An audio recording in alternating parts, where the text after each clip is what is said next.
السلام علیکم ورحمۃ اللہ.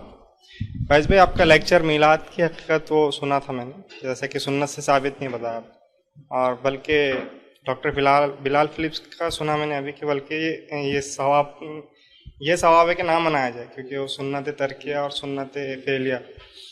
تو جو ثابت کرتے ہیں حضرات کہ یہ منانا چاہیے، تو کئی حوالے بھی دیتے ہیں اور کیسا تو بھی ثابت کرتے، تو تمام حوالے ضعیف ہے کہ یہ سوال کرنا. جزاک اللہ خیر. میں نے ایک سوال کیا کہ عید میلاد النبی کے تعلق سے جو آج کل منائی جا رہی ہے، پہلے جو 12 وفات کے نام سے منائی جاتی تھی، اب عید میلاد النبی کے نام سے منائی جاتی ہے، تو اس کے تعلق سے جو وہ لوگ دلائل دیتے ہیں، کیا دلائل سبھی ضعیف ہے یا کیا ہے؟ تو میں آپ کو ایک بات بتا دوں، عید میلاد النبی کے تعلق سے آج کل جو تمام چیزیں بتائی جا رہی ہے، یہ ضعیف تو ہونا ثابت تو دور، یہ اس کی کوئی دلیل ہی نہیں. ایک ہوتا ہے جیسا کہ دلیل ہو، صحیح نہیں ہو لیکن ضعیف ہو. یہاں دلیل ہی نہیں سوائے ان کے عقلی گھوڑے ہیں. ٹھیک ہے، دلیل نہیں، عقلی گھوڑے. جیسے کہ مثال کے طور پر اللہ تعالیٰ نے قرآن کو نازل کیا، ٹھیک، تو قرآن میں اللہ سبحانہ تعالیٰ فرماتا ہے کہ انہیں چاہیے کہ اس معاملے میں خوشی منائیں. قرآن چونکہ اللہ نے نازل کیا تو انہیں چاہیے خوشی منائیں. تو وہ بولتے جب قرآن اترنے پہ خوشی منانا ہے تو قرآن جس پہ اترا اس کی پیدائش پہ کتنی منانا ہے؟ سبحان اللہ، شروع. دلیل نہیں، خیاس. سمجھ رہے نا بات کو؟ نبی اکرم صلی اللہ علیہ وسلم دنیا میں نہیں آتے، ہم کو ہدایت کا راستہ اللہ ان کے ذریعے نہیں بتاتا، تو ہم کیا کرتے تھے؟ کچھ کرتے نہیں، تو پھر ان کی پیدائش پہ خوشی ہونا چاہیے. سبحان اللہ، چلو خوشی مناؤ. تو گویا دلیل ہی نہیں ہے.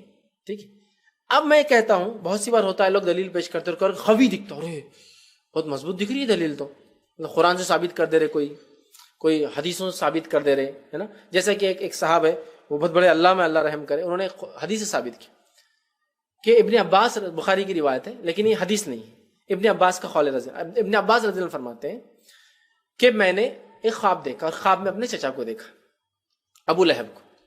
تو میں نے پوچھا چچا کیا حال ہے؟ یہ نبی کا خواب نہیں ہے، عبداللہ ابن عباس رضی اللہ عنہ کا خواب ہے.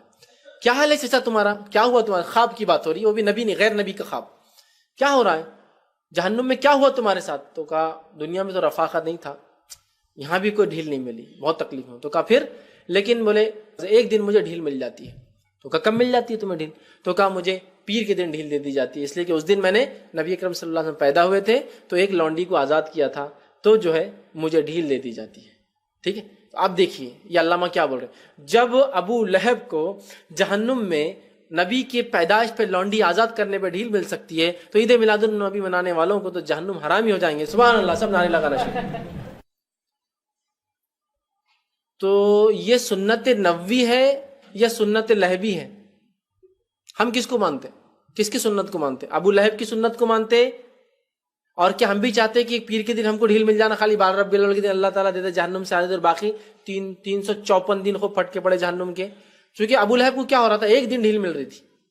کیا بول رہا ہوں خواب میں ابو لہب عبداللہ ابن عباس کو، نبی کا خواب نہیں، غیر نبی کا خواب، کیا بول رہا ہے کہ مجھے رفاقہ نہیں ملا ایک دن چھوڑ کر، اس لیے کہ میں نے اپنی ایک لونڈی صوبیہ کو آپ کی پیدائش پر آزاد کیا تھا، لہٰذا اس دن ڈھیل ملی. تو کیا ہم بھی چاہتے ابو لہب کے ایک دن ڈھیل ملنا ہم کو؟ تو یہ مختلف چیزیں لوگ پتہ نہیں کہاں سے لا لیتے میرے بھائی، اس کی کوئی حقیقت نہیں ہے. اگر کوئی کہے تو میں کہتا ہوں صحابہ کی زندگی کٹر کا کام کرتی. یہ بدعتیں جو لاتے نا، صحابہ کو دیکھ. محبت رسول کی علامت عید میلاد النبی منانا، عشق رسول کی علامت عید میلاد النبی منانا، سچے جو ہے نبی کے امتی ہونے کی دلیل عید میلاد النبی جلسے جلائس منانا. چلو یہ بات کو ہم نے مان لیا، تو آؤ صحابہ کی زندگی سے دیکھتے وہ کتنے سچے محب رسول تھے اور کتنے زیادہ متبع تھے. کس نے منایا؟ تو آپ منہ بند ہو جاتا. صحابہ کی زندگی کو لاؤ، ان سے زیادہ نبی کو چاہنے والا دنیا میں نہیں تھا، نہیں ہوگا کوئی اللہ. تو بتاؤ انہوں نے کیا منایا؟ نہیں منایا نا. تو بس صحابہ کی زندگی دیکھ لو اور اپنے آپ کو منہ بند کر لو، یہ زیادہ اچھا ہے. تو لہٰذا اس کی کوئی ضعیف دلیل نہیں ہے، من گھڑت باتوں کو لوگ لا کے منا رہے ہیں. اور عید میلاد النبی جو نام دیا گیا یہ بھی کب ہوا آپ سب جانتے ہیں. اٹل بہاری واجپئی لکھنؤ سے الیکشن لڑے تھے، لکھنؤ کے الیکشن میں 2 ایجنڈے مسلمانوں نے دیے تھے، 2 چھٹیاں اضافی بڑھائی جائے مسلمانوں کی، 10 محرم اور 12 ربیع الاول. لہٰذا انہوں نے اس کو وہ کیا، جیت کے آئے جب پی ایم بنے تو انہوں نے 2 چھٹیاں اضافہ کی ان کے دور میں. تب سے چھٹی ملتی ہے 2 ایکسٹرا مسلمانوں کو. کون سی ملتی ہے ایکسٹرا؟ ایک پارسیوں کو دی تھی، 2-3 ہندوؤں کی بڑھائی تھی اور 2 مسلمانوں کی. اس میں یہ تھی 12 ربیع الاول اور 10 محرم، اس سے پہلے نہیں تھی. اس کو آفیشیل کیا نام دیا جائے بولے پھر تو عید میلاد النبی، ورنہ اس سے پہلے 12 وفات کی چھٹی تھی. وہ چھٹی تو تھی ہی نہیں پہلے، بہرحال بعد میں الیکشن میں چھٹی ملنا شروع. تو دیکھیے اب اس سے پہلے تو چھٹی بھی نہیں تھی. وہ تو یہ عید تھی تو حکومت کو بھی نہیں معلوم، یہ عید تھی مسلمانوں کو بھی نہیں معلوم. اب اس کی چھٹی منانے کی وجہ سے ذرا پاپولر ہو گیا ہو. ٹھیک ہے، تو بہرحال یہ سب منمانی چیزیں، ہمیں چاہیے ایسی چیزوں سے احتیاط کرے.